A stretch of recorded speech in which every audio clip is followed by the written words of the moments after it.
this week. Oh, okay. Question number 5, the Honourable Annette King. Thank you, Mr Speaker. My question is to the Minister of Health. Does he stand by all his statements relating to the Trans-Pacific Partnership Agreement? Mr Speaker. The Honourable Dr Jonathan Coleman. Mr Speaker, yes. In particular, my statement that Labor needs to decide whether they support TPP or not, and that Annette King should apologise for her scaremongering that people would die because of TPP. Absolutely outrageous. Supplementary question. Supplementary question. The Honourable Annette King. The only people that need to apologise sit over there. Order, order, order. The interjections were certainly not helpful. I Thank you, invite the Mr. member to Speaker. continue a line of questioning. Will Pharmac, under the TPP agreement, be required to allow the pharmaceutical industry to use evergreening patents, secondary patents held by the owner of the original patent, which extend monopoly periods for medicines?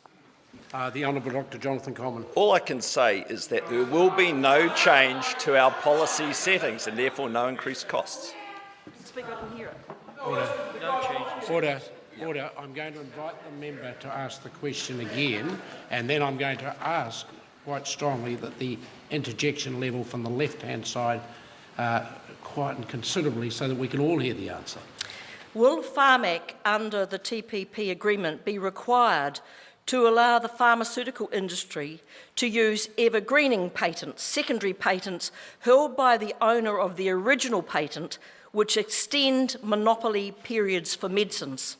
The Honourable Dr Jonathan Coleman. What I can say is there'll be no necessity for a change to our policy settings, and therefore no necessity to extend the patent period. So we don't need to change any policy settings and no increased costs.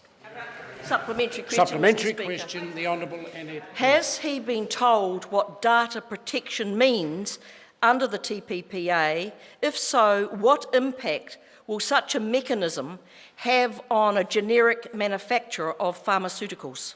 The Honourable Dr Jonathan Coleman. Yes, I have been told what it means, and the impact will not mean that we have to make any change to our policy settings because the 20-year patent protection period remains in place and there will be no extension to that protection period. So there won't be any change in the ability of New Zealanders to access generic medications. So all your scaremongering comes to nothing.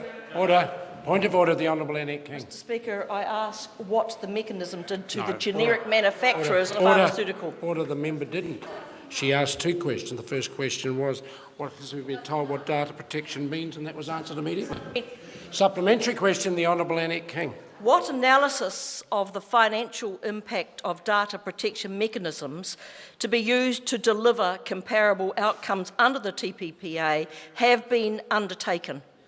The Honourable Dr Jonathan Coleman. There's been extensive financial analysis by experts in the field, and the key point is we don't need to make any change to our policy settings and there'll be no incurred costs. So the member going around saying the costs would increase by $1 billion, it's completely untrue. Order.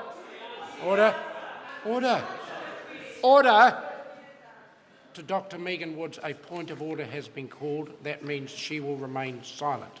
Point of Point of Mr. order, the Speaker. Honourable Annette King. You will know that that was an incredibly straight question about what analysis has been on the financial.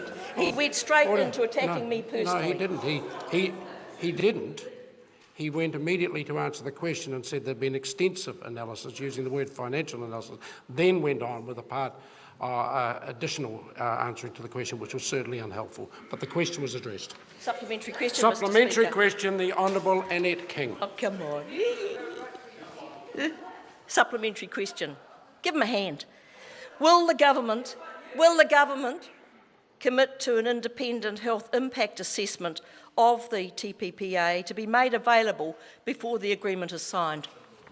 The Honourable Dr Jonathan Coleman. There's going to be an overall national interest assessment, so that'll incorporate those factors. Question number 6, Simon O'Connor.